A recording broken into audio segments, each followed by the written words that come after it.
네, 이제 앞에 두 강연을 저희가 잘 들었고요. 이제 첫 번째 강연에서 오해영 교수님이 여러 가지 좀 고민거리를 던져주셨다면, 엄태용 씨가 이제 유죄 선언을 하셨죠. 그래서 제가 이제 되게 이제 죄의식을 느끼고 있는 차에 학교의 반론을 이제 준비하시는 장영재 교수님이 이제 세 번째 연사로 학교에서 이런 시도들을 하고 있다. 어떤 교육의 좀 새로운 모델을 위해서 어떤 고민을 하시는지를 나눠 주실 것 같습니다. 네, 장영재 교수님은 그 저희 카이스트의 산업 및 시스템 공학과 부교수로 계시고, 제가 이제 알기로는 굉장히 그 실용적인 어떤 공학의 가치에 대해 많이 고민을 하시는 걸로 알고 있습니다. 그래서 학문이 단순히 뭐 연구나 학교 학문적인 쪽에 그치는 것이 아니라 그걸 가지고 정말 실질적인 상황에 적용하고 실제 문제를 해결하고 또 그런 교육을 어떻게 할까에 대해 고민을 많이 하고 계시는 걸로 알고 있고, 특히 하고 계신 이제 과목에서 레고를 활용해서 그런 개념들을 학생들한테 설명하는 굉장히 참신한 시도를 하고 계십니다.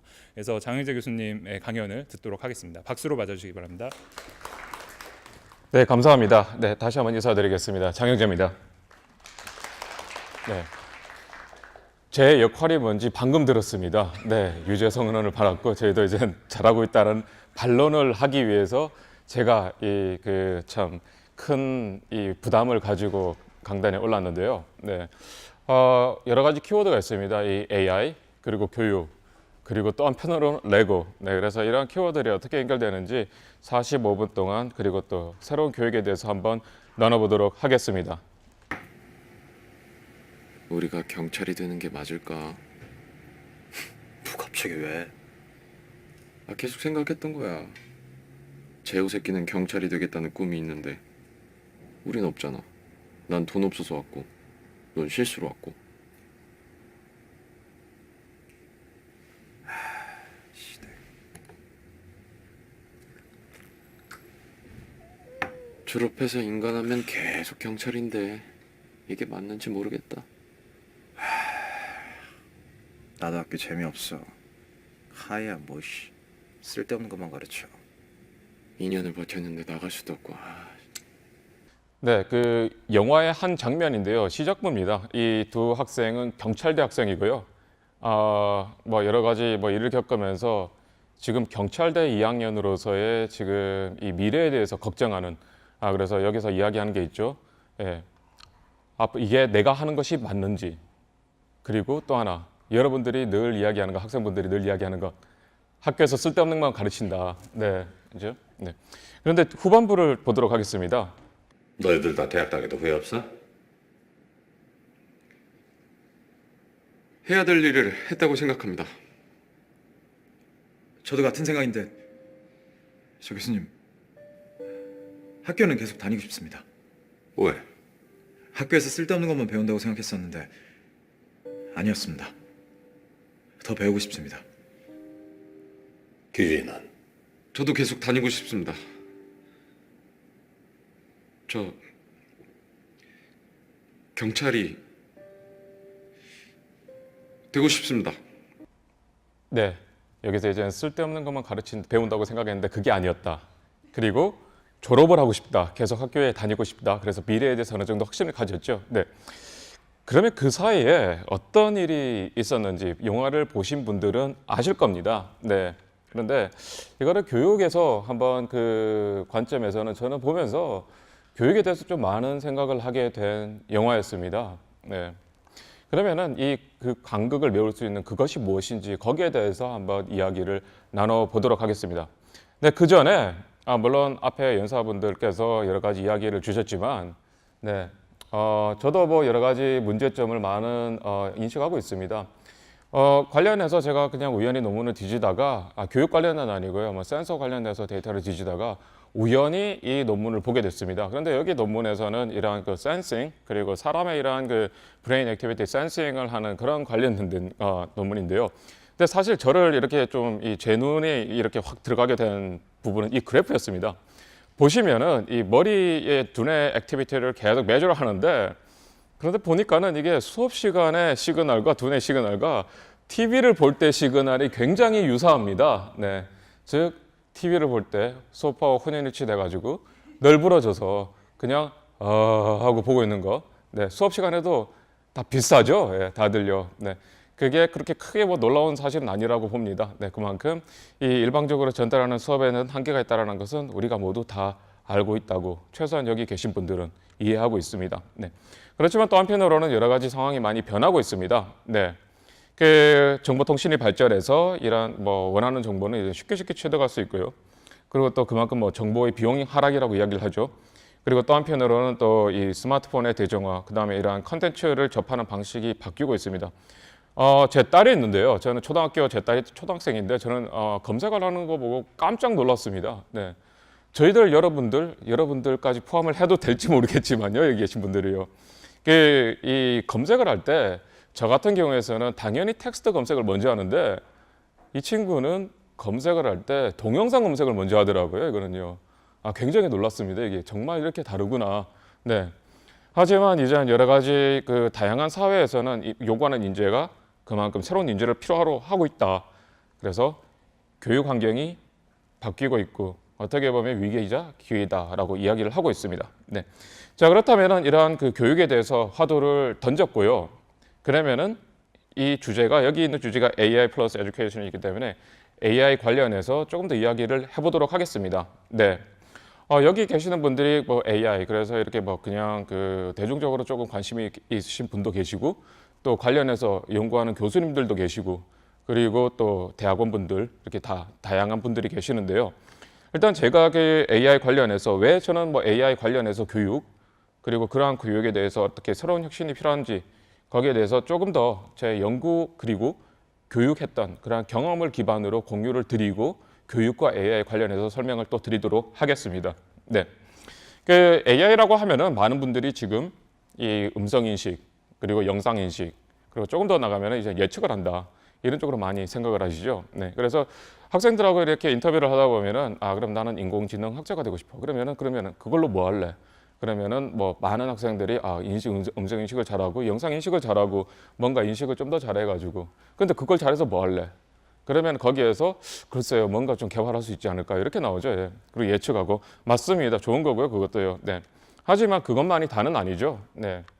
그 앞으로의 방향이 이제 많이 또 응용 분야도 많이 바뀌고 있습니다. 네. 저는 산업 및 시스템 공학에 있고요. 그다음에 저희는 이런 것들을 활용하는 쪽에 좀 많은 연구를 하고 있습니다. 그래서 스마트 팩토리 그리고 기존 전통적인 이 아날로그 세상에서의 이제 디지털 기술들을 합쳐서 디지털 혁신이라고 하죠. 디지털 트랜스포메이션. 그리고 또 한편은 뭐 스마트 물류 그리고 뭐 자율주행 자동차 이런 것도 같은 범주에 속하고요. 그래서 이제 다양한 어플리케이션들이 다양한 산업 분야로 이렇게 이제는 펼쳐지고 있는 상황입니다. 네. 지금 저희가 하는 연구는요. 지금 이런 반도체 공장에서 자동으로 반도체 공장에 이런 시스템이 물류를 이동합니다. 네, 그래서 방금 보신 것 같이 그 공장에서 물류가 완성이 되면은 이러한 비클이 와서 집어다가 위에서 이동시켜서 떨어뜨려 놓는. 그래서 택시하고 같다고 보시면 됩니다. 택시요. 그래서 승객이 나는 지금 현재 어디에서 어디로 가고 싶다. 그럼 택시를 부르면 빈 택시가 와서 승객을 모시고 목적지까지 가죠. 네.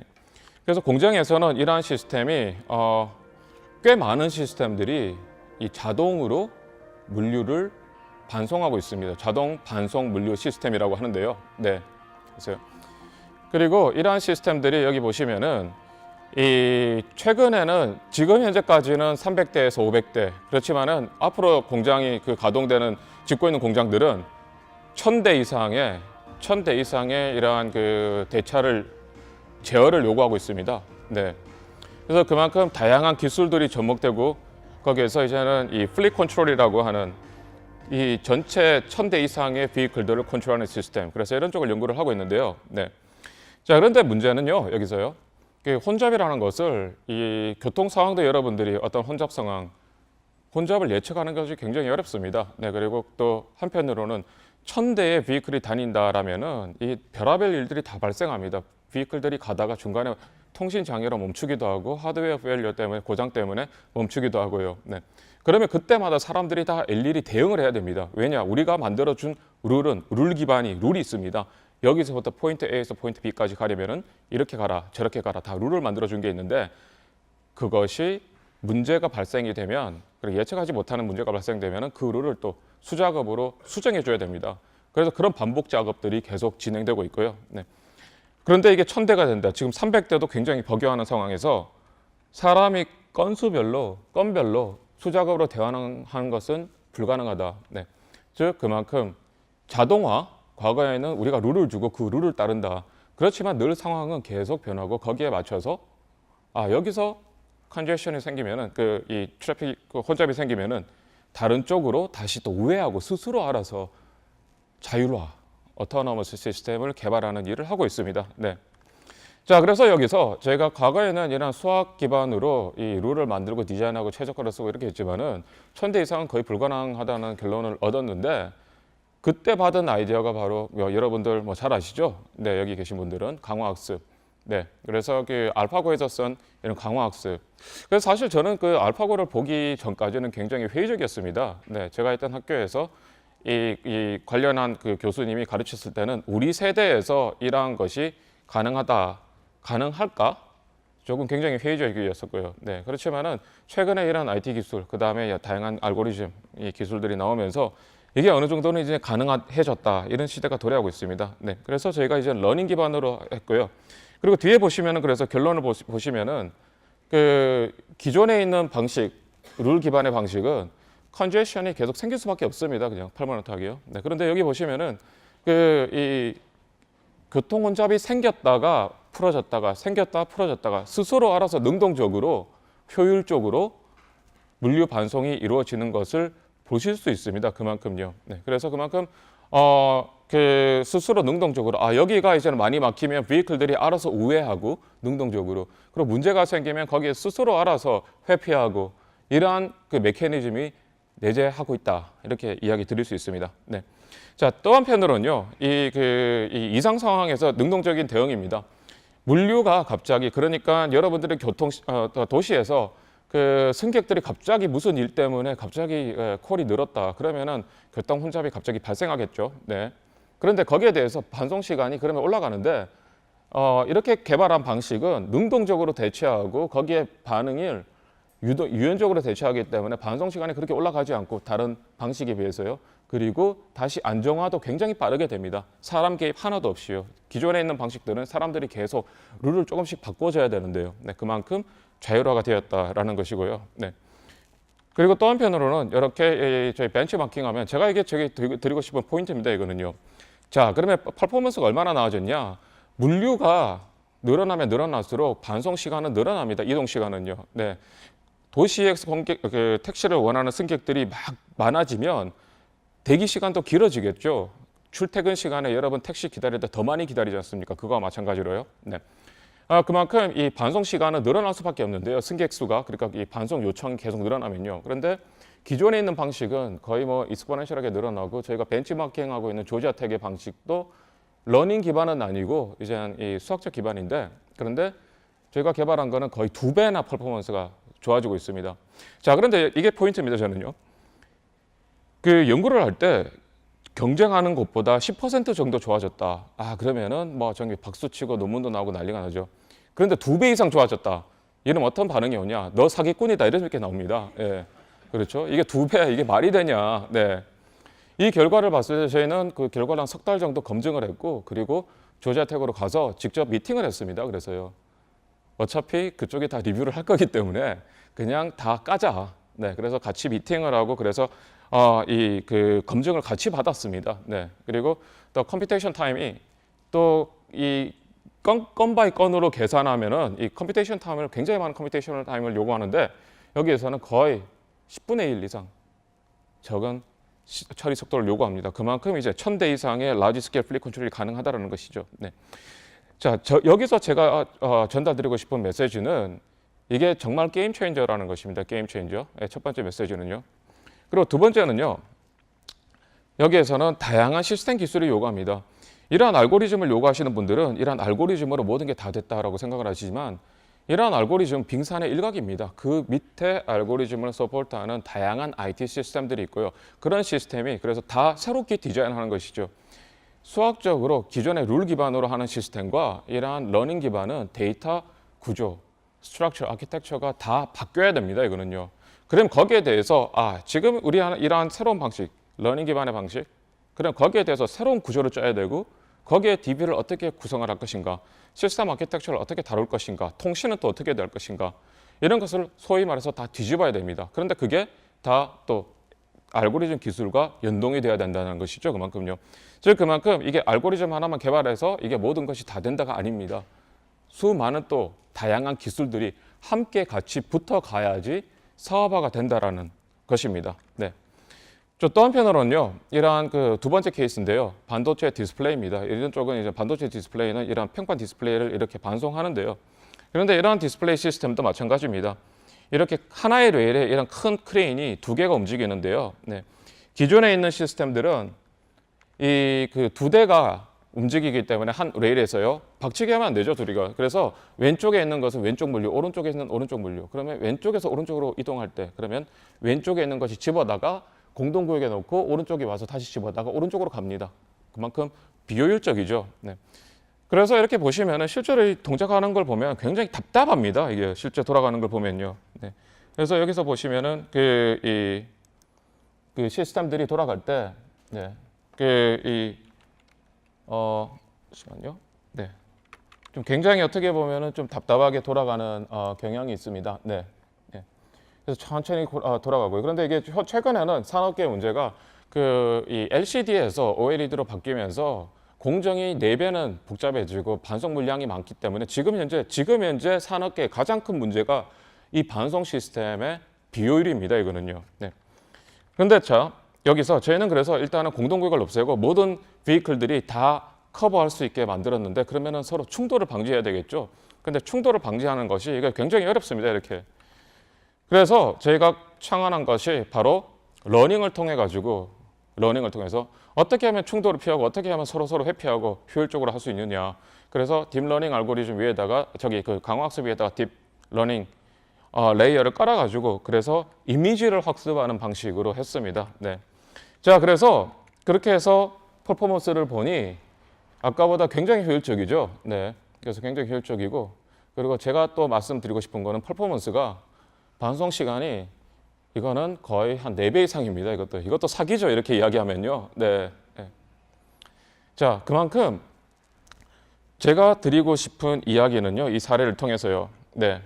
입니다. 첫 번째는 이게 모든 게 다 되는 건 아닙니다. 네. 여기서 이제 알고리즘을 돌려보셨으면은 맨날 하는 얘기 있죠.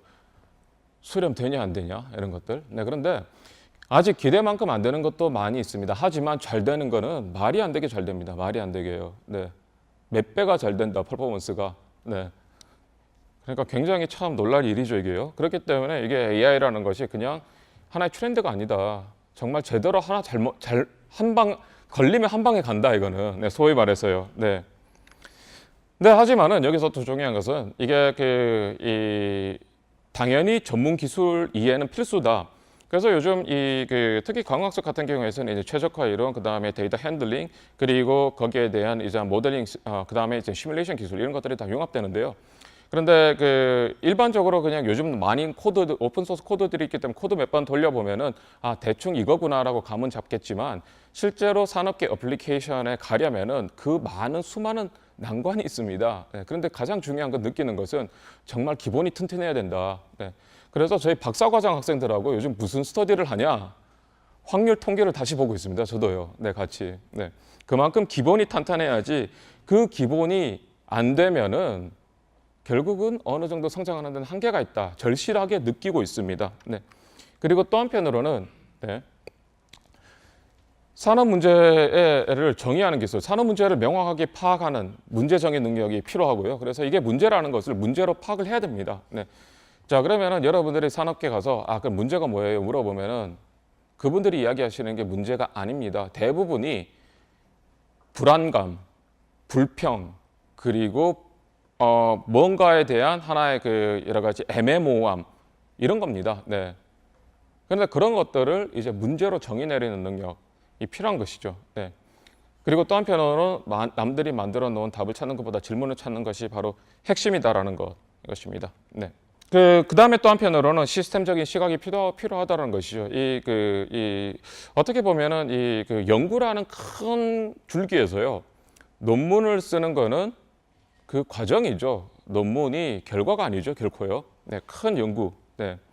그리고 또 학계에서 연구하는 것과 산업계에서 요구하는 스펙은 좀 다릅니다. 학계에서는 깊고 좁은 영역을 깊게 들어가는 것이죠, 이게요. 네. 하지만 산업계에서는 또 한편으로는 다양한 기술의 인테그레이션 능력이 절실하게 필요하고 그게 되어야지 가능하다라는 것입니다, 그게요. 네. 자, 그러면 여기서 이제 스토리가 나오죠. 과연 우리가 이걸 가르치고 있느냐? 네, 그렇죠? 네. 과연 우리는 이런 교육을 하고 있는가? 질문을 던질 수 있습니다. 네.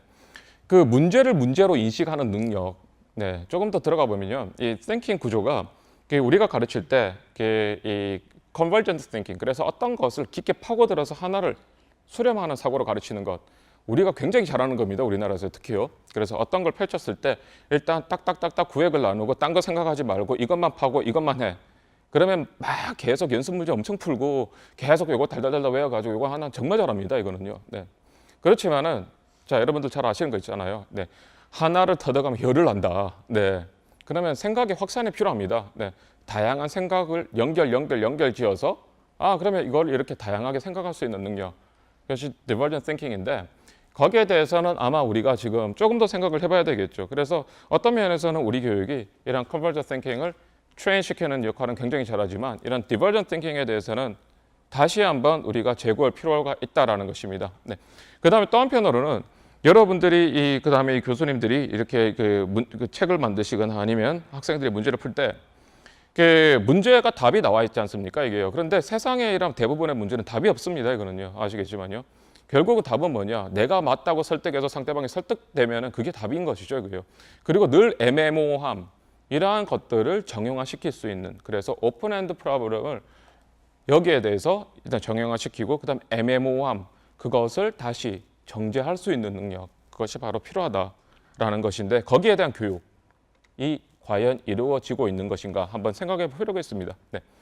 그런데 이러한 것을 가장 효과적으로 학습할 수 있는 것은 실제 문제를 경험하게 하는 것입니다. 네, 실제 문제를 경험하게요. 물론 모든 걸 다 경험을 통해서 할 수는 없습니다, 그거는요. 네. 하지만 어느 정도 경험을 해보면 작게나마 거기에 대해서 머리가 트인다고 하죠. 그런 능력. 그래서 그 경험이 필요하다는 것이죠. 그런데 우리가 반대로 우리는 알고 있다고 생각하지만 대부분이 다 간접 경험입니다. 저 또한 2014년 4월 전까지 배가 침몰하면은 타이타닉이나 포세이돈 어드벤처처럼 사람을 구출할 수 있다고 믿었어요, 그거는요. 그죠? 근데 그게 아니다라는 사실을 그때 알았죠, 그거는요. 그걸 우리는 경험을 한 것이죠, 그렇게요. 네, 그만큼 이러한 경험들이 우리의 생각을 바꾸고 그걸 보는 시각을 바꾸는 것. 그래서 그만큼 경험이 중요하다라고 그렇게 말씀드리고 싶습니다. 자, 그런데 문제는 이러한 경험, 실전 문제를 경험하기 위해서요. 네. 그래서 대학원들은 가능합니다. 저는 제 가진 연구 철학은 그 연구 주제는 직접 산업 현장에서 찾는다라는 철학을 가지고 있습니다. 물론 다른 연구자분들이 한 논문에 내서 논문 끝에 컨클루전에 퓨처 스터디가 나오면 이렇게 해보자 저렇게 해보자 생각을 하고 그것도 좋은 방법입니다. 하지만 또 다른 방법은 직접 산업계에 뛰어들어서 그래서 직접 문제를 같이 직접 느끼고 그리고 거기에 대해서 문제를 파악을 하고 그리고 거기에 대해서 이젠 한번 풀 수 있는 데까지 한번 풀어보고요. 어떻게 보면 POC를 한다 하죠. 컨셉을 한번 정의를 해보고 그리고 난 다음에 그래서 그 과정을 통해서 연구를 한다. 이런 방식을 택합니다.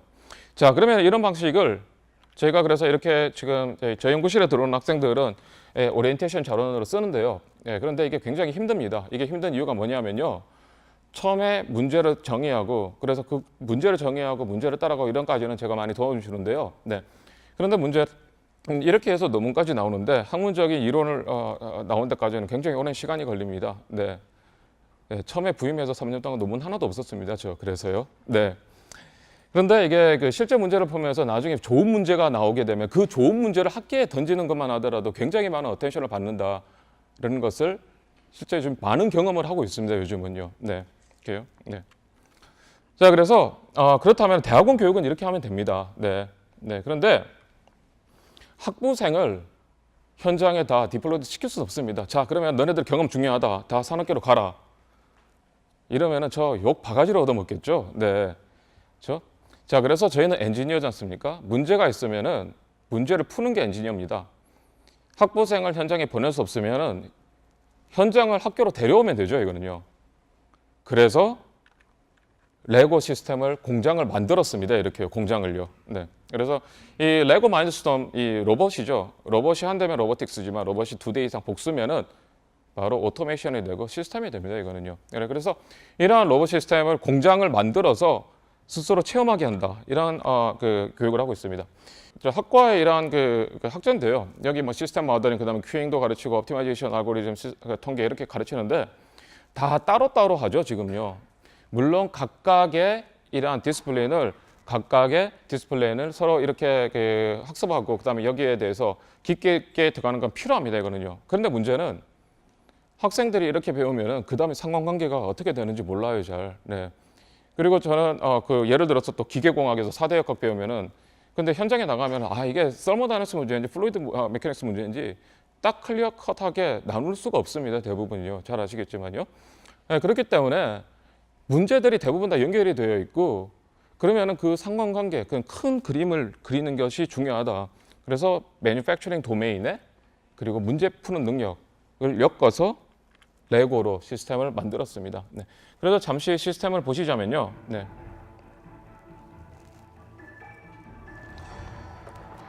한 버전은 한 10개 정도 있습니다. 그리고 이 영상을 가장 잘 찍은 버전입니다. 이거는요. 네. 그래서 여기 보시면 이제 그 실제 공장에서 이 관찰할 수 있는 다양한 플로우 비헤이비어들을 담아 넣었고요. 그리고 다양한 파트가 그래서 실제로 물리적으로 프로세스 되는 건 없지만 전체적인 시스템의 플로우는 이러한 그 공장을 통해서 이해할 수 있습니다. 네, 그래서 다양한 메커니즘들이 구성되어 있고요. 그리고 여기 보이는 시스템은 그 중에 가장 복잡한 건데요. 네, 그런데 계속 다양한 버전들이 있습니다. 그 니즈에 따라서 다른 버전들을 쓰고 있고요. 네. 네, 그래서 여기에서 학생들이 그 역할은요 4인 1조로 돼서 수업에서요. 우선 이 공장을 오퍼레이션하는 팀이다.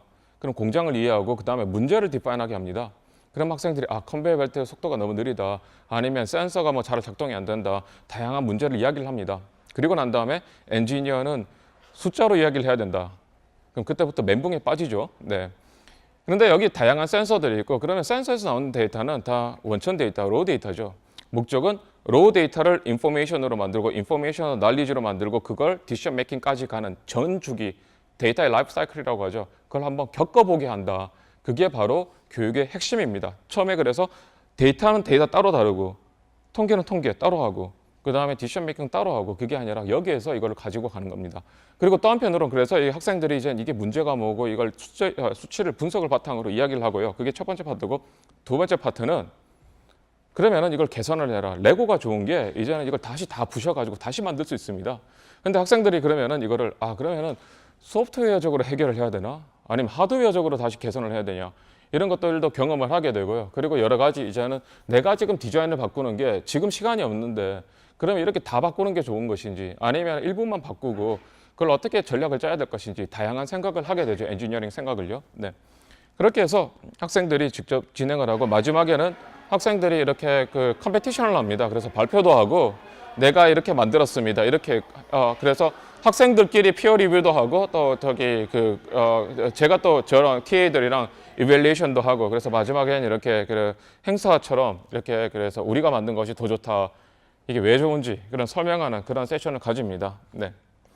그리고 인공지능 수업 지난 학기에 열었죠. 네, COE 2022 그래 인공지능 기초 인공지능 수업이죠. 네, 그런데 저희 과의 이재길 교수님과 제가 강의를 개설했고요. 그리고 저희가 이 기본적인 이 프레임은 이렇게 만들었습니다. 일단은 즐겁게 개념 파악이 이슈다. 그래서 기계학습을 가르치는데 이거죠. 이 뭔가 개념을 가르칠 때는 우리가요. 하나의 개념을 가르치면 그 개념을 이해하는 게 어렵습니다. 그런데 그 개념과 상반된 개념을 가르치면은 그게 대비가 되면서 그 개념을 더 잘 이해할 수 있습니다. 그게요. 자, 그럼 기계학습과 반대가 뭐예요? 일단 룰 기반이죠. 아니면은 또 이제 모델을 리치드한 모델을 만들어 가지고 하는 것들요. 그래서 그것과 차이를 직접 체험하게 하고, 그다음 또 한편으로는 코딩 수업이 되면 안 된다. 네, 그래서 학생이 이건 코딩 수업이 아니다. 서로 개념을 파악하는 것이다. 그리고 스스로 생각하게 만드는 수업 이렇게 개념을 잡았습니다. 네. 그래서 저희가 여러 가지 이 수업을 위해서 개발한 건데요. 이거는요. 네, 수업을 위해서요. 그래서 여기 보시면은 이 개발한 거는 이거는 불량품 검수기입니다. 여기서 이 넣으면은 이제 이 흰색이죠. 그래서 여기 보시면은 이 그 불량과 이 디펙트와 이제 그 정품하고 이제 이 소팅을 하는데, 근데 여기서 보면은 이제 이 스스로 이제 알아서 학습을 해서 이 어떤 게 정품인지 파악을 하는 것이죠. 그런데 학생들이 이거를 직접 학습을 시키고요. 네. 그다음에 자기가 학습시킨 것이 어떤 이슈가 있는지 직접 몸소 체험하고, 아 그러면은 이거를 지금 새로 학습을 시켜야 되는 것인지, 네. 네, 그래서 이거는 뭐 문제가 있는 거죠. 이건 불량품이죠. 그래서 불량품을 직접부터 파악을 하고, 근데 이게 또 환경에 따라서 빛에 따라서 다르고요. 그리고 또 한편으로는 이거를 그 알고리즘이 그냥 빨리 지나가기 때문에 단순하게 빠른 시간에 하는 것이 좋은 것인지, 아니면 조금 더 그 시간을 두고 이제 분석을 해가지고 그래서 통계를 내서 하는 것이 조금 더 중요한 것인지, 뭐 이런 것들은 또 많은 고민을 하게 되고요. 그래서 이 학생들이 이거를 여러 가지 경험을 하면서 스스로 이제 학습시키고 그걸 실험을 해보고, 그리고 거기에 대해서 이슈가 뭔지 파악을 하고, 그리고 그래서 전반적인 개념을 이해한다, 이렇게 진행을 하였습니다. 그리고 또 한편으로는 이제 또 러닝에서 또 우리가 요즘 뭐 이야기하고 있는 뭐 그 강화학습이죠. 네, 그래서 여기 보면은 이 로버트가 움직이게 하는 게 목적입니다. 그런데 저희가 어떤 룰을 심어준 게 아니고요. 스스로라서 어떻게 어떤 관절을 움직이면 앞으로 전진하게 간다, 그러면 리워드를 주는 것이죠. 그래서 로버트가 처음에 보면 정말 답답합니다. 이것저것 다 하고 뒤로도 가고요. 근데 어느 정도 학습을 시키면은 이제 로버트들이 이제 스스로 알아서 어느 정도는 이제 파악을 해서, 그래서 한 5분 정도 학습된 건가요? 이거는 그렇게 해서 학습을 하면은 이제 학생들 로버트가 이제는 그 이 관절을 어떻게 움직여야지 가는지 스스로 파악해서, 그래서 아 이런 데이터를 통해 가지고 이게 배우는구나, 그걸 이해를 하는 것이죠. 네. 그래서 실제 그러한 이 실험을 통해 가지고 진행하고요. 네. 자, 학생들의 반응은 극과 극입니다. 극과 극입니다. 네. 졸업생이 한 그 교수님이 특수한 수업, 뭐 거기에 특수 부위도 아니고요, 특수한 수업이라고 썼더라고요. 네. 아 그리고 뭐 정돈되지 않았다, 혼란스럽다. 네. 그런데 뭐 또 긍정적인 반영도 있습니다. 네. 그 처음에 그 앞에 말씀드린 제주 수업은 제가 6년 전에 오퍼를 냈습니다. 처음에요. 그런데 그 수업을 개설할 때 저 동료 교수님들이 많은 반대를 하셨습니다. 그때요. 네. 반대. 그 반대 이유가 뭐냐면은 너 그러다가 평점 잘 못 받는다, 학생 피드백. 예. 아, 승진도 하고 테뉴어도 받아야 되고 이러는데 그거 잘못 받으면 안 된다. 네. 그리고 그게 사실로 재현되었습니다. 첫 학기에요. 네. 이 앞자리가 저도 한 번도 받아보지 못한 점수가 있더라고요, 이게요. 네. 악평이 엄청났습니다, 이게요. 네. 자, 그런데 6년 동안 하니까 지금은 굉장히 좋았었습니다. 이게 그 이유가 뭔지 아세요? 학생들이 다 포기하고 들어옵니다, 이제는 수업을요. 네. 이제 기대치가 엄청 낮아진 거죠. 그 수업 들어가면 이제 엄청나다, 로드가. 네. 근데 또 한편으로는 이런 얘기를 하더라고요. 학생들하고 이야기를 하다 보면 졸업생들이 학교 왔을 때 이 수업 제일 많이 이야기한다. 너 지금 레고 들었냐? 이런 이야기죠. 네, 그만큼 이게 지금 뭐 실제로 하는 게 많은 학생들이 손이 많이 가지만, 그래도 학생들 머릿속에 늘 내리에 남아있고, 그래서 손으로 한 건 잊혀지지 않는다 하잖아요. 그리고 그게 다른 개념들하고 어떻게 연결되는지 그게 참 나중에 들어보니 좋았다, 이런 피드백. 그래서 그걸 듣고 지금 학생들이 이제 이렇게 힘들지만 불구하고 수업에 들어온다. 네, 그런 이야기를 들었습니다. 그리고 또 레고 관련해서는 학생들이 제가 보기에는 학생들이 꽤 재밌게 굉장히 잘 하는 것을 이렇게 좀 봤습니다. 저는요, 이 AI 수업은요. 네. 그리고 현재는 이러한 수업을 지금 대학원 수업은 지금 개발하고 있습니다. 아까 이러한 평면 디스플레이 방송 시스템을요. 그래서 여기에서는 이 광학습도 있고 디지털 트윈. 그런데 이 대학원 수업이기 때문에 좀 어드밴스드된 개념이죠. 네. 그래서 이러한 것들을 이제 실제로 디지털 트윈이면 트윈이 2개가 있어야 되잖아요. 하드웨어도 있고 이제 버추얼 환경과 리얼 환경이 2개가 있어야 됩니다. 예. 그런데 이런 환경이 공장에 이런 환경이 있죠. 네, 그런데 그 공장을 우리가 직접 오퍼레이션 할 수 없기 때문에, 네, 그래서 실제로 이제 이런 레고 시스템 개발하고 있는데요, 이거는요. 네, 이렇게 해서 실제로 이 실제 시스템과 그냥 버추얼 시스템이 연동이 되고, 그리고 버추얼 시스템은 실제 시스템은 과거 데이터를 계속 과거 데이터와 그 다음에 이거는 가속 역할을 하는 거죠. 미래 데이터. 그래서 과거의 데이터와 쭉 당겨서 미래에서 그다음 그걸 매칭시켜서 러닝을 하는, 그래서 실제 디지털 트윈 시스템을 지금 개발을 하고 그거를 이제 수업에서 가르친다. 그래서 디자인하고 있습니다. 보통 수업 하나 개발하는 데는 한 2년 정도 소요되고요. 네. 그리고 실제로 이 디플로이 하기 전에는 이 많은 테스트를 거칩니다. 그렇기 때문에 지금 당장 몇 개월 안에 개발해서 써보자 이렇게는 안 합니다. 한 2년 정도 계획을 세워가지고 진행을 하고 있습니다. 네. 네. 그래서 결국은 이러한 그 다양한 레이어들, 네. 그래서 저희가 그 개념은 데이터를 모으고, 네. 데이터를 실제로 다뤄보고, 그리고 데이터를 핸들해서 그 의미를 찾고, 그래서 knowledge를 디스커버하고, 그 다음에 이제 실질적인 의사결정을 내리죠. 어떤 물건을 어떻게 옮겨야 될 것인지, 이 로봇과 이 로봇이 오면 어떻게 피해줘야 될 것인지. 그래서 그 전 과정을 학습한다. 그 개념을 가지고 있습니다. 네. 자, 그리고 난 다음에 각각의 요소를 공부하는 것도 필요하죠. 네. 그래서 제가 던지는 메시지는 우리는 이제까지 이러한 던지는 각각의 세부의 그 스페시픽한 도메인 나누어 가지고 가르치는 것은 좋지만, 그리고 또 한편은 그러면은 이게 캡스톤 디자인에서 하면 되지 않냐. 근데 사실은 캡스톤 디자인이라는 게 학생들 보고 뭐 만들어라 그렇게 끝나는 게 그렇게 과연 옳을까 한번 늘 좀 저희들이 한번 생각을 해볼 필요가 있다고 봅니다. 저는요. 그래서 조금은 구조를 가지고 그리고 다른 과목과 연계를 해서 그래서 조금 더 이제 이런 것들을 컨트롤된 인바이러먼트로 해서 학생들이 가르쳐야지 그 관계를 좀 더 명확하게 파악을 할 수 있지 않을까 이런 생각도 많이 하고 있습니다. 네, 생각을 하고 있습니다. 결론은 아니고요. 네. 그리고 또 한편으로는 여기에 과연 이제 또 도메인 날리지. 지금 내가 제조 시스템을 보고 있다. 아니면 물류 시스템을 보고 있다. 그럼 그 도메인 날리지, 가지고 있는 날리지가 어떤 영향을 미칠지 그것도 같이 한번 스스로 생각해 보게 하는 그런 방식으로 디자인하고 있습니다. 네. 자, 이런 그 교육의 기본 철학은 이 그 컨스트럭티비즘을 기반으로 두고 있습니다. 레고 마인드스톰, 레고 로보틱스의 그 소프트웨어가 마인드스톰인데요. 마인드스톰 로보틱스 키트. 근데 거기에 모태가 된 로고 시스템을 그 MIT 교수죠. 그러면 유명한 AI 학자 중에 하나죠. 세이멀 페퍼.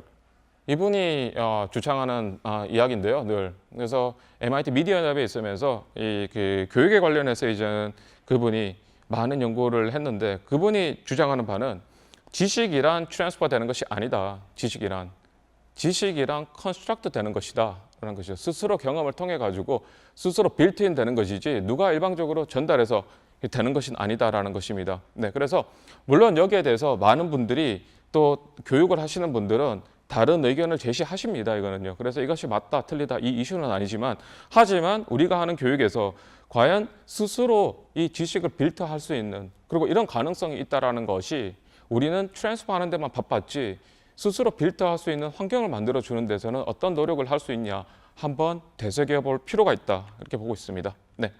그래서 이러한 그다음에 또 하나의 교육의 핵심은요. 바로 이겁니다. 네. 자, 과거에는 토목공사를 삽질을 했죠. 네. 저도 삽질을 많이 하고 있는데요, 늘. 네.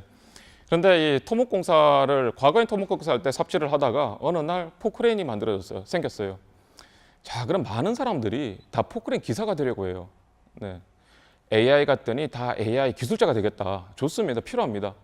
자, 그런데 진정한 혁신은 포크레인이 만들어지면 실제로 혁신을 이루기 위해서는 산업계 혁신을 이루기 위해서는 프로세서가 바뀌어야 되고요. 일하는 방식이 바뀌어야 되고 사람을 다루는 방식이 바뀌어야 되고 인사가 바뀌어야 되고 전체적인 시스템을 보는 프로스펙티브가 바뀌어야 됩니다. 이게요. 네. 그렇지 않으면 단지 그냥 다들 엄청난 많은 포크레인 기사들 그런데 결국은 남아도는 잉여 인력만 배출할 수밖에 없습니다. 예. 즉 그만큼 우리가 이제는 이러한 것에 교육에서 이런 포크레인 기사도 중요하지만 그러면 이러한 산업계와 연관되고 이런 넓은 그리고 퍼스펙티브 시스템적인 마인드를 가르칠 수 있는 인력이 핵심 인력이 아닐까 그만큼 생각하게 됩니다. 그리고 또 한편으로는 혁신이란 게 이 공장에서 옛날에는 공장을 큰 전기기관 크면 클수록 효율이 높으니까요. 그래서 그 지하에 전기기관이 있고 그 동력을 풀리 벨트 시스템으로 이 동력을 전달했죠. 그렇기 때문에 전기기관과 가까운 곳에서는 큰 동력을 쓰는 기계가 배치가 되었고 그 다음에 멀어질수록 그 동력을 작게 쓰는 그런 기계가 배치가 되었습니다. 그런데 그러니까 전기모터는 엄청난 혁신이죠. 그런데 전기모터라는 요소 기술이 등장했는데 사람들의 마인드는 전기기관을 빼내고 커다란 모터를 만들어서 전기모터를 거기다 그냥 끼워 넣습니다. 자, 혁신이라면은 전기 모터는 혁신이지만 그 혁신을 통해 가지고 얻을 수 있는 것은 단 하나밖에 없었습니다. 뭐냐? 소음 줄이는 것. 그렇죠? 자, 그런데 전기기관 세대가 다 은퇴하면서 그러니 모터는 작게 만들어도 되고 왜 굳이 저렇게 모터를 그냥 전력만 공급하면 모터는 되는데 왜 저렇게 그 배치를 할까? 그냥 기계에 바로 배치를 하자. 일종의 디스트리뷰티드 동력이죠, 파워죠. 네. 그 이후에 진정한 제조 혁신이 일어났습니다. 그래서 그러면 이 그 제품이 만들어지는 순서대로 기계를 배치를 하면은 또 혁신이 일어나겠구나. 네, 그래서 그때부터 이제는 그 모터라는 요소 기술이 궁극적으로 이제 제조 혁신까지 가기 위해서는 이러한 하나의 시스템적인 또 다른 그 생각이 또 이 혁신을 만들어낸 것이죠. 네. 자, 마지막 슬라이드입니다. 네, 그래서 이 뭐 아직까지 정답은 없고요. 이것이다라고 저도 주장을 할 수는 없습니다. 하지만 네. 이 두 개의 간극을 어떻게 메울지는 어느 정도는 자명하다고 봅니다. 그만큼 우리가 여기 현대 사회에서는 이러한 그 학생들이 겪고 있는 힘든 내가 지금 이걸 배워서 뭐 하는지, 그다음에 그것이 무엇인지, 의미가 무엇인지, 그 사이에 학생들은 많은 경험을 했습니다. 우여곡절, 그냥 우연히 어떤 사건에 개입되면서 여러 우여곡절을 겪으면서 경찰이 하는 임무를 하게 되었습니다. 네. 그러면서 동기부여가 된 것이죠. 그리고 우리가 배운 것이 진짜 의미가 있고 무엇을 하는지를 깨달았습니다. 네. 저희들 학생들도 그리고 이 교육자로서 그만큼 동기부여, 그 다음에 또 한편으로는 지금은 이제 시스템이 다 갖춰져 있기 때문에 다양한 시스템들 그리고 그런 것들을 조금 더 적극적으로 이제 이렇게 그 중간에 브릿지 역할을 할 수 있는 것이 무엇이 있을까 한번 생각해 보자라는 질문으로 제 강의를 정리하도록 하겠습니다. 감사합니다.